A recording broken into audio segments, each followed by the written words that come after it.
Long before the first selfie, ancient legends warned of a beauty so toxic it could actually kill. Today, psychologists call it narcissism, a personality trait that makes the individual feel like a god, while everyone around them pays the price.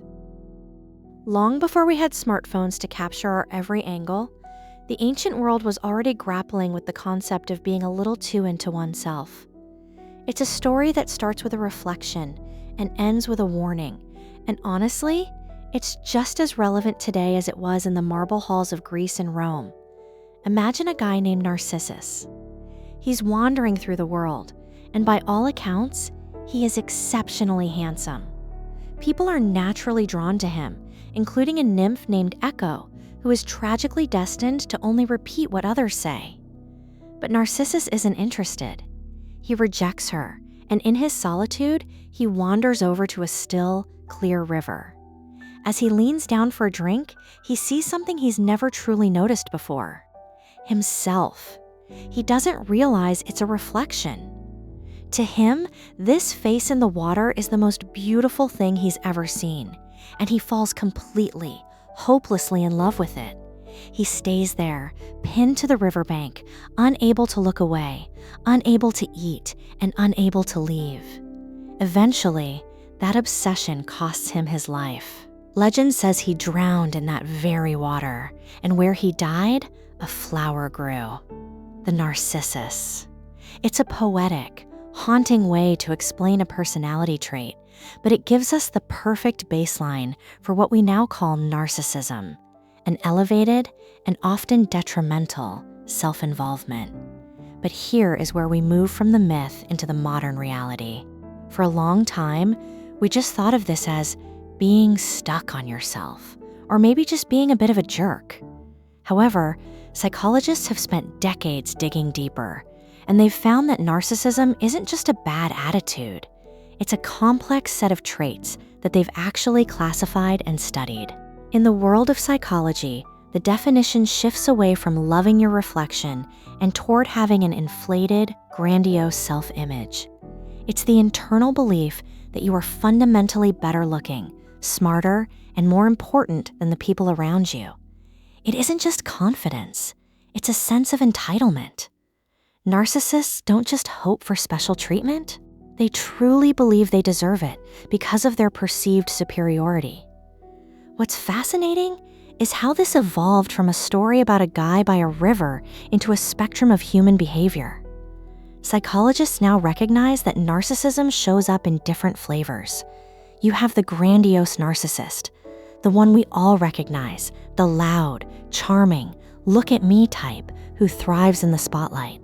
But then there's the vulnerable narcissist who might be quiet or even shy, but carries that same deep-seated sense of entitlement and is easily wounded by the slightest criticism. And then, at the very edge of the spectrum, there is narcissistic personality disorder, NPD. This is where the myth really meets the clinical world. While most of us might have a few narcissistic tendencies here and there, NPD is a rigid, extreme pattern of behavior that takes over a person's life. It affects about 1% to 2% of the population, and while we might see narcissistic behavior in kids, the actual diagnosis is reserved for adults because, let's be honest, being a little self-centered is just part of growing up. But when that behavior sticks around and starts hurting the people around you, that's when the myth becomes a very real problem. So, we started with a flower by a river, but we've ended up with a sophisticated psychological map of the human ego. The ancient Greeks knew the danger of getting lost in your own image. We've just given it a clinical name and a much deeper explanation. When we think of a narcissist, we usually picture the person standing on a literal or metaphorical stage, soaking up every drop of attention in the room. This is the version we see in movies: the charismatic leader or the social media star who seems to have an endless supply of confidence. Psychologists call this grandiose narcissism, and it's the most classic version of the trait. These individuals are extroverted, dominant, and have a magnetic pull. They don't just walk into a room, they own it. For a grandiose narcissist, life is a quest for power and status. You'll often find them in high-profile positions: politicians, celebrities, or high-powered executives. Now, Let's be fair. Not everyone who wants to lead or be famous is a narcissist. Many people chase those goals because they genuinely want to make a difference or reach their full potential. But for the grandiose narcissist, the motivation is different. They aren't seeking the job to do the work. They're seeking the status because it confirms what they already believe, that they are superior to everyone else. They crave the throne because, in their minds, that's exactly where they belong. But there's another side to this coin that most people don't recognize, and it's much more subtle. It's called vulnerable narcissism. If the grandiose type is a roaring bonfire, the vulnerable type is a smoldering coal. These individuals aren't necessarily the life of the party. In fact, they can be quite reserved, quiet, or even seemingly shy. You might not even realize you're dealing with a narcissist at first. However, beneath that quiet exterior lies the same inflated sense of entitlement. Vulnerable narcissists still believe they are special and deserve more than others, but they feel the world has somehow failed to recognize their greatness. Because of this, they are incredibly thin-skinned. While a grandiose narcissist might brush off a critique with an arrogant laugh, a vulnerable narcissist feels it like a physical blow.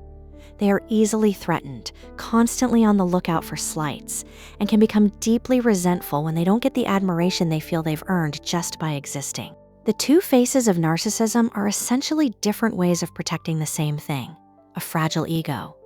Whether they are shouting from the rooftops or sulking in the corner, both types share a common thread, a lack of genuine empathy. They see the people in their lives not as individuals with their own needs, but as tools or audiences to help maintain their self-image. This is where the light and breezy tone of a charming personality starts to feel a bit heavy. Over the long term, these traits create a dark side. Because narcissists act selfishly to preserve their own rosy view of themselves, they often leave a trail of broken trust behind them. A narcissistic leader might make a reckless, unethical decision just to get a short-term win that makes them look good. A narcissistic partner might be unfaithful or dishonest because their need for validation outweighs their loyalty to the person sitting right next to them. It's often described as a disease where the person carrying the traits feels pretty great. They're smart, they're beautiful, they're the hero of their own movie. But the people around them are the ones who actually suffer the symptoms. Whether it's the loud charm of the grandiose or the quiet resentment of the vulnerable, the result is the same. A relationship dynamic that is always tilted in one direction. Recognizing these traits in others, or even in yourself, is the first step toward breaking the cycle. But how do you actually move from self-obsession to self-mastery? If you're ready to trade the dark side of the ego for genuine growth, check out my ebook, 30 Days to a Better You. It's a step-by-step guide to rebuilding your habits and sharpening your empathy so you can lead with purpose instead of pride. Click the link below and start your transformation today. When we look at the mechanics of narcissism, we eventually have to stop looking at the individual and start looking at the wake they leave behind. It's often said that being a narcissist is like being the only person in a room who doesn't realize they're wearing a heavy, spiked suit of armor. You feel protected and impressive, but every time you turn around or try to give someone a hug, you end up drawing blood. This is the social ripple effect, the dark side, where a person's self-obsession stops being a quirky personality trait and starts becoming a cost paid by everyone else. At the heart of this ripple effect is a fundamental lack of empathy. In a healthy relationship, whether it's with a boss, a friend, or a spouse, there is a natural give and take. You care about their day, they care about yours. But for someone high on the narcissistic spectrum, other people are often viewed as narcissistic supply. This is a fancy way of saying that people are treated like batteries. They exist to provide the attention, admiration, and validation the narcissist needs to keep their inflated self-image running. Think about what this looks like in the workplace. A narcissistic leader might be the most charming person in the building during the hiring process, but once they're in power, the cracks start to show. Because they prioritize their own status and the rosy image of their success above all else, they are prone to making risky or even unethical decisions. If a project fails, a narcissist isn't likely to pull the team together for a lessons learned session. Instead, they'll look for a scapegoat. Their need to be right is so intense that they will rewrite history, ignore data, and push others under the bus just to ensure the spotlight on them stays bright and clean. In personal lives, the ripple effect is even more painful. Imagine a relationship where one person doesn't actually see the other as a human being with independent needs. Instead of caring for a spouse or children, a narcissist might use them as accessories, status symbols that make them look like a perfect parent or a successful partner to the outside world. When those family members stop playing their assigned roles or, heaven forbid, start needing emotional support of their own, the narcissist can become resentful. This leads to what psychologists call the resentment-aggression cycle. When a narcissist's view of themselves is challenged, even by a tiny bit of constructive feedback, they don't see it as a chance to grow. They see it as a declaration of war. They might lash out, become passive-aggressive, or simply shut down. It creates an environment where everyone around them starts walking on eggshells, constantly monitoring their own words and actions just to avoid triggering a blowout. The tragedy of the social ripple effect is that it's inherently isolating. Over the long term, the dishonest or unfaithful behavior that often accompanies narcissism erodes the very foundations of community. It's a disease where the sufferer feels pretty good. After all, they think they're the smartest person in the room. But the people in their orbit are the ones dealing with the stress, the confusion, and the emotional exhaustion. It turns life into a one-way street where all the traffic is headed toward the narcissist's ego, eventually leaving everyone else stranded on the side of the road. When we look at why someone becomes a narcissist, we find ourselves at the classic intersection of nature and nurture. It's rarely just one thing. Instead, it's a perfect storm of genetic predisposition and the world someone is dropped into. Twin studies have shown us that there is a strong genetic component to these traits, meaning some people are simply born with a higher baseline for self-centeredness. But the environment acts as the sculptor, shaping those raw materials into the personality we see in adulthood. One of the biggest influencers is, unsurprisingly, parenting.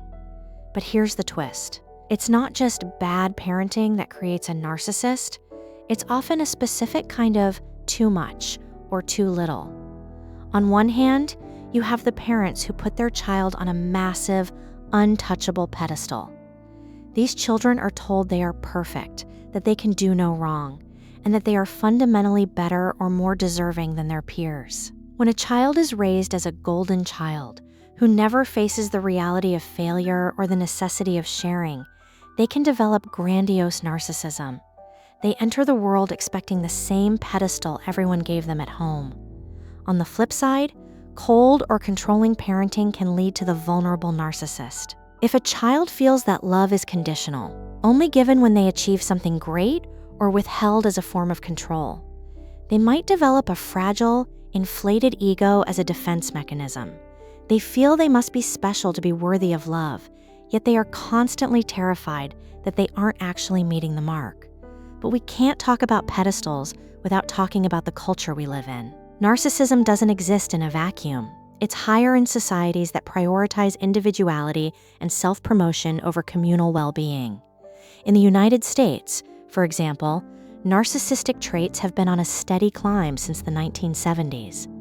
This was the era when the we focus of the 1960s shifted into the me decade, fueled by the self-esteem movement and a surge in materialism.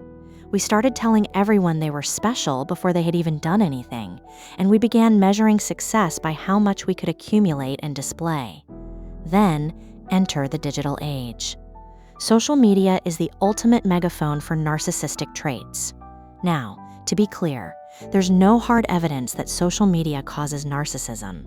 It doesn't turn a selfless person into a narcissist overnight. However, it provides the perfect playground for those who already have these tendencies. It offers a 24/7 stream of narcissistic supply in the form of likes, comments, and followers. Social media allows for a highly curated, rosy version of reality. It's a place where you can be a grandiose narcissist by showing off your best life, or a vulnerable narcissist by seeking constant validation for your perceived slights. We've built a world where the selfie isn't just a photo, it's a tool for social status and attention seeking. When our upbringing tells us we're the center of the universe and our technology gives us the tools to prove it, it's no wonder the narcissist of today doesn't just stare into a river. He broadcasts his reflection to millions. After exploring the myths, the personality types, and the wreckage narcissism can leave behind, we arrive at the most difficult question of all. Is there a way out? Can the person staring into the river ever look away? The short answer is yes, but the long answer is that it's probably one of the hardest psychological mountains to climb. The irony of narcissism is that the very thing needed for change, honest self-reflection, is the one thing the narcissist is built to avoid. To a narcissist, looking at one's own flaws isn't just a minor bummer, it feels like an existential threat. It's like asking a person to look at a version of themselves that isn't filtered, polished, or placed on a pedestal. From that unflattering angle, the view can be terrifying. This is why many people with narcissistic personality disorder struggle to stay in therapy. The moment the conversation shifts from how great they are to how they've hurt others, the instinct is to bolt, to blame the therapist, or to decide the whole process is beneath them. However, change is possible through a dedicated focus on two specific areas: psychotherapy and the active practice of compassion. In a clinical setting, therapists work to help the individual recognize the underlying insecurities that drive their grandiosity. For the grandiose narcissist, this means learning that they are still worthy of love, even if they aren't the best in the room. For the vulnerable narcissist, it means building a stable sense of self that doesn't shatter the moment someone disagrees with them. But the real secret sauce to breaking the reflection is empathy, not just as a feeling, but as a practiced skill. Since a lack of empathy is the hallmark of the trait, the cure involves intentionally shifting the focus from me to them. This can involve something as simple as perspective-taking exercises, literally stopping to ask, how did my words make that person feel? Or what does my partner need right now that has nothing to do with me? It's about learning to see people not as tools or audiences, but as complex humans with their own joys and pains. When a narcissist begins to practice compassion, the social ripple effect starts to reverse. They start to make decisions based on the collective good rather than personal status. They begin to listen to feedback instead of seeing it as an attack. It's a slow, often painful process of ego stripping, where the individual learns to trade their lonely pedestal for a seat at the communal table. Ultimately, the story of Narcissus doesn't have to end in the river. In the myth, he stayed until he withered away, but in the real world, we have tools that the ancient Greeks couldn't have imagined. We understand the brain, the influence of our parents, and the triggers of our culture. By fostering a culture that values genuine connection over curated self-promotion, and by supporting those willing to do the hard work of looking in a real mirror, flaws and all, we can help people move past the reflection and back into the world of real, messy, beautiful human relationships. It turns out that the most important person in the room isn't the one getting all the attention, it's the one who knows how to give it away. And that's a lesson that even Narcissus, given enough time and the right help, could eventually learn.